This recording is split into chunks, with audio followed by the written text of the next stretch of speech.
ভারত বাংলাদেশ চুক্তি মেনে ঢাকায় ফেরাতেই হবে শেখ হাসিনাকে। হাততালির পরেই ফাঁসির রায়। হাসিনাকে ফেরাতে চাইছে ঢাকা, আর তাই নয়াদিল্লি এখন কূটনৈতিক দ্বন্দ্বে রয়েছে। ঢাকার জরুরি আহ্বান, হাসিনাকে ফেরত দিন। কিন্তু ভারত কি আদেও মানবে প্রত্যর্পণের দাবি? দ্বৈত অপরাধ নাকি রাজনৈতিক প্রতিশোধ? হাসিনা প্রত্যর্পণে আইনি জটিলতা তুঙ্গে। ভারতের নীরব কূটনীতি। হাসিনার রায় নিয়ে গভীর পর্যবেক্ষণের বার্তা দিল এমইএ। ফাঁসির পরেই বড় প্রশ্ন, হাসিনাকে কি এবার ঢাকায় ফেরত পাঠাবে নয়াদিল্লি? প্রত্যর্পণ চুক্তির ধারা ৮ ও ৬ কি বাঁচাবে হাসিনাকে? বিশেষজ্ঞদের চর্চা তুঙ্গে। ইউনূস সরকারের দাবি বনাম ভারতীয় শর্ত। হাসিনা প্রত্যর্পণ কতটা সম্ভব? দেখুন, বাংলাদেশের প্রাক্তন প্রধানমন্ত্রী শেখ হাসিনার ফাঁসির রায় ঘোষণার পর থেকে দক্ষিণ এশিয়ার ভূরাজনৈতিক পরিবেশ আরও টালমাটাল হয়ে উঠেছে। ঢাকা প্রকাশ্যে ভারতকে আহ্বান জানিয়েছে তাকে প্রত্যর্পণ করার জন্য। একই সঙ্গে নয়াদিল্লিও খুব হিসেবি, সতর্ক এবং কূটনৈতিক ভাষায় প্রতিক্রিয়া দিয়েছে। এই পরিস্থিতি শুধু ভারত বাংলাদেশ সম্পর্ক নয়, গোটা অঞ্চলের রাজনৈতিক ভারসাম্যের ওপর গভীরভাবে প্রভাব ফেলতে পারে। রায় ঘোষণার ঠিক আগেই ভারতীয় সময় বিকেল 2:15 ভারতের বিদেশ মন্ত্রকের বিবৃতি সামনে আসে।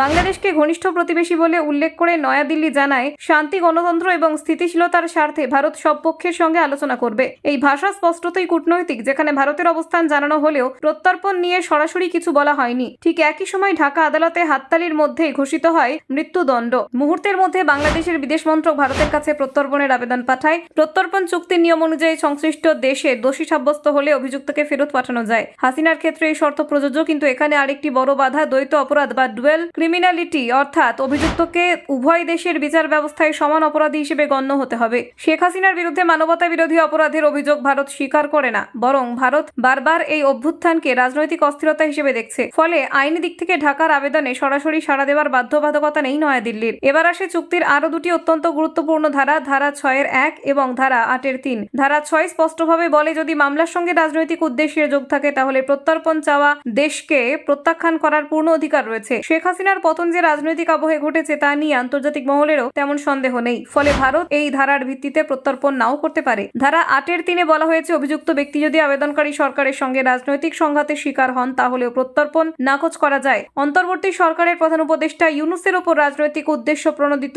আচরণের অভিযোগ বহুদিন ধরেই উঠেছে। এমনকি ভারতের উত্তর পূর্বাঞ্চলের অভ্যন্তরীণ রাজনীতিতেও তার আগ্রহ এবং অবস্থান নিয়ে ক্ষোভ রয়েছে দিল্লি নিরাপত্তা মহলে। এই পরিস্থিতিতে কি আন্তর্জাতিক সংস্থা হস্তক্ষেপ করতে পারে? রাষ্ট্রপুঞ্জের এই বিষয়ে বলার সুযোগ নেই, কিন্তু আন্তর্জাতিক ন্যায় আদালত চাইলে দুই পক্ষের বক্তব্য শুনে রায় দিতে পারে। হাসিনাও সেই পথেই আত্মবিশ্বাসী দেখিয়েছে। তিনি ট্রাইব্যুনালের রায়কে রাজনৈতিক প্রতিহিংসা বলে দাবি করেছেন এবং চ্যালেঞ্জ করেছেন ইউনূস সরকারকে আন্তর্জাতিক আদালতে যেতে। এখানে একটি বড় আলোচিত প্রশ্ন, হাসিনাকে কি আত্মপক্ষ সমর্থনের অধিকার দেওয়া হয়েছিল? আন্তর্জাতিক আইনে যে কোনো অভিযুক্তের অধিকার থাকে নিজের সাফাই দেওয়ার। ভারতেও সন্ত্রাসী কসাবকে সেই অধিকার দেওয়া হয়েছিল, কিন্তু বাংলাদেশের বিচার প্রক্রিয়ায় সেই সুযোগ হাসিনা পেয়েছেন কিনা তা নিয়ে তীব্র প্রশ্ন উঠেছে। Bureau report, Bangla digital TV.